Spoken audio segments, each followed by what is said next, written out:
Hello, welcome back dears. ചില ദിവസം രാവിലെ എഴുന്നേൽക്കുമ്പോഴേ പെട്ടെന്ന് എന്തെങ്കിലും കുറച്ചൊന്ന് ഷൂട്ട് ചെയ്താലോ ഒരു വ്ളോഗ് എടുത്താലോ എന്നൊക്കെ തോന്നും കേട്ടോ. പറഞ്ഞു വന്നത് ഇത് ഒരു പ്ലാനിങ്ങും ഇല്ലാതെ ഇന്ന് രാവിലെ എഴുന്നേറ്റപ്പം എനിക്കൊരു വ്ളോഗ് എടുക്കണം എന്ന് തോന്നി, അങ്ങനെ ഷൂട്ട് ചെയ്യുന്നതാട്ടോ.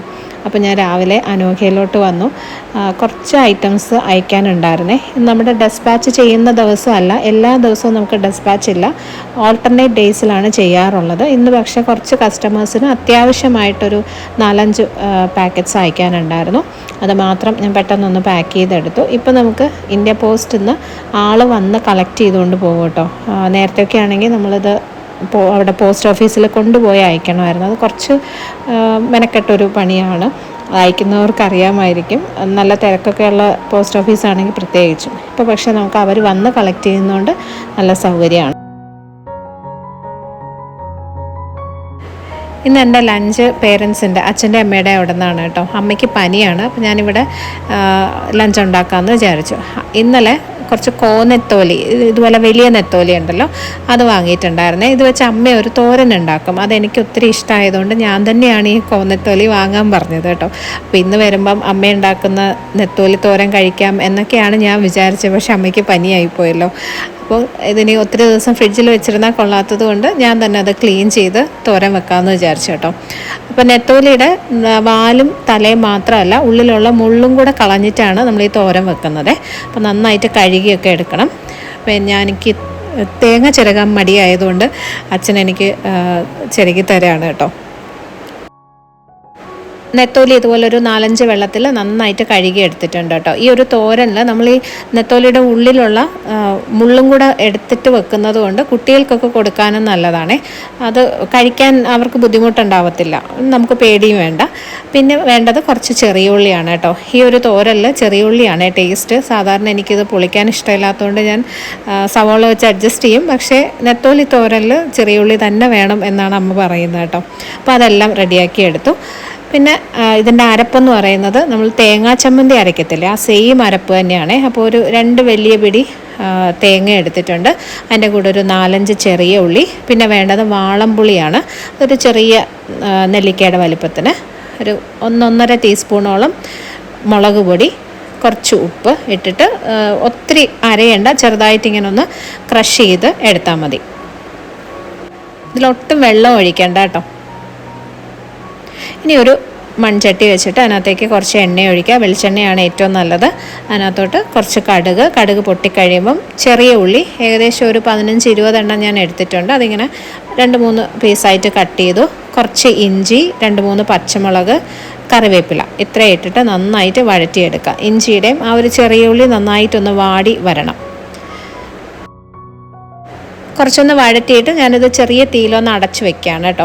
അടച്ച് വെച്ച് കഴിയുമ്പോൾ പെട്ടെന്ന് തന്നെ ഇതുപോലെ ഈ ഒരു രീതിയിൽ നല്ലതായിട്ട് വാടിക്കിട്ടും. ഇനി ഇതിനകത്തേക്കൊരു 1/2 ടീസ്പൂൺ മഞ്ഞൾപ്പൊടിയും കൂടി ഇട്ടിട്ടുണ്ട്. ആ മഞ്ഞൾപ്പൊടിയുടെ ഒരു ചുവ അങ്ങ് മാറിക്കഴിയുമ്പം നമ്മൾ അരച്ച് വെച്ച, ക്രഷ് ചെയ്ത് വെച്ച ആ ഒരു പേസ്റ്റല്ല, ആ ഒരു ചമ്മന്തി ഉണ്ടല്ലോ, ആ അരപ്പ് ഇതിനകത്തേക്ക് ഇട്ട് കൊടുക്കുക.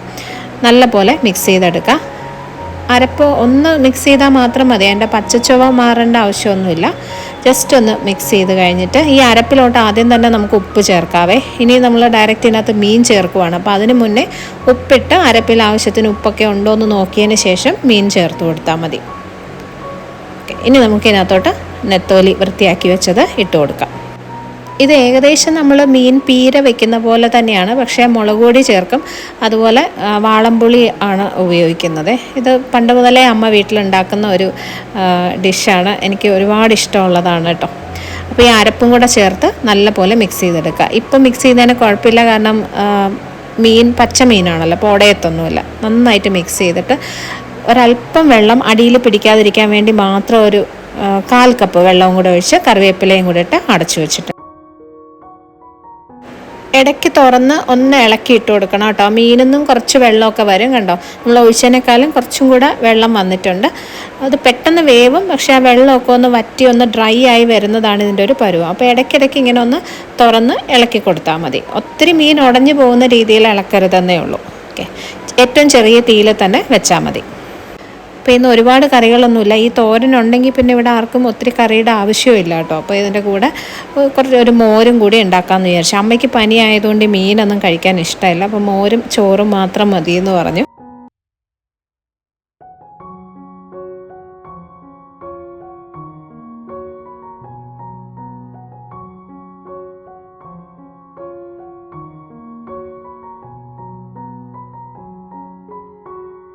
അപ്പം നമ്മുടെ നെത്തോലി തോരൻ ഇവിടെ റെഡി ആയിട്ടുണ്ട്.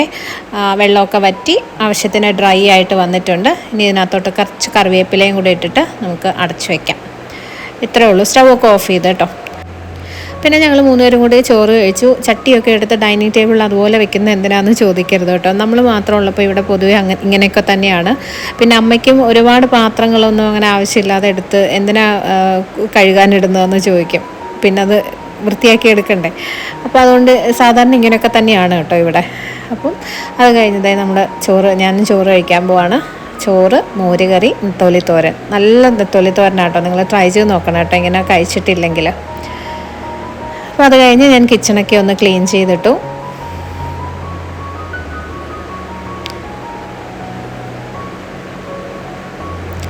അപ്പോൾ എനിക്കിന്ന് കുറച്ച് പാഴ്സൽസ് വരാനുണ്ടായിരുന്നു. ഞാനൊരു 2-3 ദിവസമായിട്ട് വെയിറ്റ് ചെയ്തിരിക്കുന്നതാണ്. കുറച്ച് ഫാബ്രിക് ഓർഡർ ചെയ്തത് സ്റ്റിച്ചിങ്ങിന് പോകാനുള്ളതായിരുന്നു. അത് ലേറ്റായി. ഇപ്പോൾ 2-3 ദിവസം കൊണ്ട് അവരെ വിളിച്ചിട്ട് ഇന്നാണ് കൊണ്ടുവന്നത്. അപ്പോൾ ഇത് ജയ്പൂരിൽ നിന്ന് വന്ന ഫാബ്രിക്കാണ്.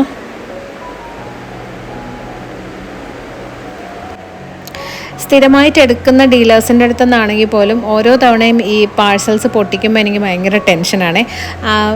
ഒരു എക്സൈറ്റ്മെൻറ്റും ഉണ്ട്, എനിക്ക് ടെൻഷനും വരാറുണ്ട്. കാരണം നല്ല ഫാബ്രിക് ആണോ, വിചാരിച്ച പോലെ തന്നെയാണോ, കളറും മെറ്റീരിയലും ഒക്കെ എങ്ങനെ ഉണ്ടെന്നുള്ളൊരു ടെൻഷനും ഉണ്ടാവും. എന്നാൽ അത് കാണാനുള്ളൊരു എക്സൈറ്റ്മെൻറ്റും ഉണ്ടാവും. എന്തായാലും വന്നതൊക്കെ ഞാൻ വിചാരിച്ച പോലെ തന്നെ നല്ല ഫാബ്രിക്കായിരുന്നു. ഇനി ഇതെല്ലാം നാളെ തന്നെ കൊണ്ട് സ്റ്റിച്ചിങ് യൂണിറ്റിൽ കൊടുക്കണം. ഞാൻ പേഴ്സണലി കോട്ടൺ ഫാബ്രിക് മാത്രം യൂസ് ചെയ്യുന്ന ഒരാളാണ് കേട്ടോ. എനിക്ക് ജോർജറ്റ് പോലുള്ള വേറെ ഒരു മെറ്റീരിയലും ഉപയോഗിക്കാൻ പറ്റില്ല. ഞാൻ ഒട്ടും കംഫർട്ടബിൾ അല്ല. അതുകൊണ്ട് തന്നെ അനോഖയിൽ കൂടുതലും ഞാൻ ചെയ്യുന്നതും കോട്ടൺ തന്നെയാണ്. നമുക്ക് ഓഫീസ് ഗോയിങ് ആയിട്ടുള്ള കസ്റ്റമേഴ്സൊക്കെയാണ് കൂടുതലുള്ളത്. അപ്പോൾ അവർക്ക് ഇതുപോലെ കോട്ടൺ ഫാബ്രിക്കിനോടാണ് താല്പര്യം. ഇതിപ്പോൾ കുറച്ച് കഫ്താൻസും ഷോർട്ട് ടോപ്സും ഒക്കെ ചെയ്യാനുള്ള മെറ്റീരിയലാട്ടോ എടുത്തിരിക്കുന്നത്. ഇനി ഞാൻ വീട്ടിലോട്ട് പോവാണ്. അപ്പോൾ കുറച്ച് തോരനും മോരുകറിയൊക്കെ ഞാൻ എടുത്തുകൊണ്ട് പോകുന്നുണ്ട്. അപ്പോൾ ഇനി അവിടെ ചെന്നിട്ട് ഡിന്നർ വീണ്ടും ഉണ്ടാക്കണ്ട.